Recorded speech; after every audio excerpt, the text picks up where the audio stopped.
Hello, fourth grade scientists. So I'm here with a magnet and I'm here with a bunch of paper clips. Now we know that a magnet is going to pick up these paper clips, right? Because paper clips are made of the kind of metal that are attracted to a magnet.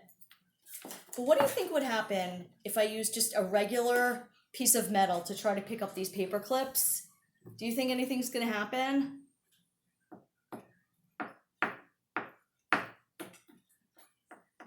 Of course not. What about if I took a wire and wrapped it around this metal object? Do you think that that would help at all? And this is called an Allen wrench, by the way. It's a special kind of tool. Okay, so let's see if wrapping a wire around here changes anything at all. No, of course not. This does nothing. But what if I told you that I could take a piece of wire, wrap it around this metal object, and turn it into a temporary magnet?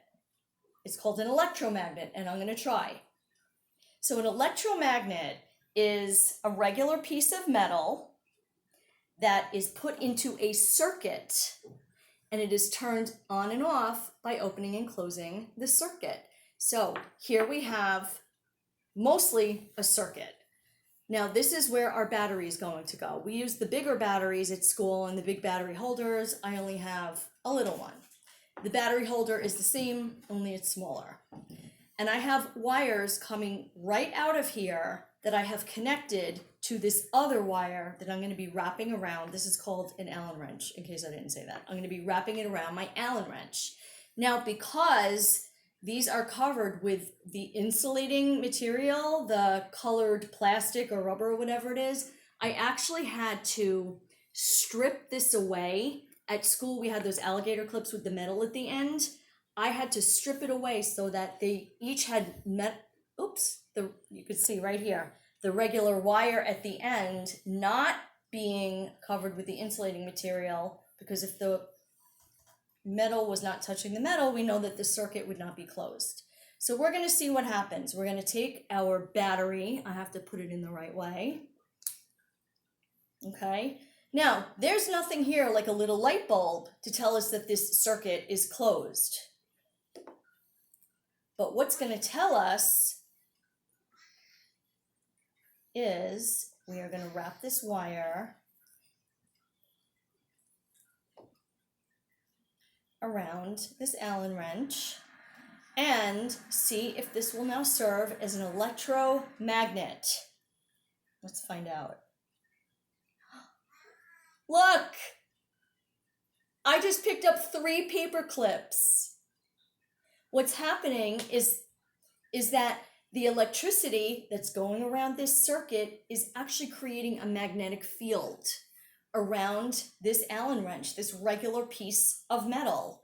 And this magnetic field is causing it to be a magnet. How cool is that? You know, two paper clips is kind of cool. Now we're down to 1. We started with 3. We know that this is not a very strong electromagnet. It's a pretty small power source, but I'm wondering how I can increase the strength of this magnet. So what I'm going to do, and I want you to think about that, because your assignment is going to include you brainstorming some different ways that we might be able to make an electromagnet more powerful. What I'm going to try doing is I want to see if I wrap this wire around the Allen wrench more than it was, if that will affect the strength of the magnetic field. And I predict that it will, because I believe that the electric current that is flowing through this circuit, every time the wire touches this piece of metal, that contact is creating this magnetic field. So I think that the more we wrap the wire around the piece of metal, the stronger the magnet it will be. So let's find out. Before, we picked up 3 paper clips and they didn't even stay on. Ah! Look at that. 1, 2, 3, 4. I can't even count them. I think it's 7. Hold on. Let's see how many we could pick up. Blah. So clearly, wrapping that wire around the Allen wrench as much as I did really increased the strength of that magnetic field, because there was a lot more contact between the electricity and the metal. Oh my God, how cool is that? All right, I'm gonna take them off now so I can count them. 1, 2, 3, 4, 5. Who cares? Doesn't matter. Success! Okay, so if by some chance you had the materials to try this at home, first of all, do not do this without adult supervision. Even though it's a safe activity, we do not work with electricity without adults, okay? Second of all, this can generate some heat. This battery is actually really, really like hot right now. Obviously not so hot I can't hold it, but it's pretty warm. And the wires can get very, very warm as well. I actually once burned myself trying to do this because I didn't have the wires that had the insulating on it, the material on it. So do not try this at home without a parent present, and just be on guard for this getting hot, okay?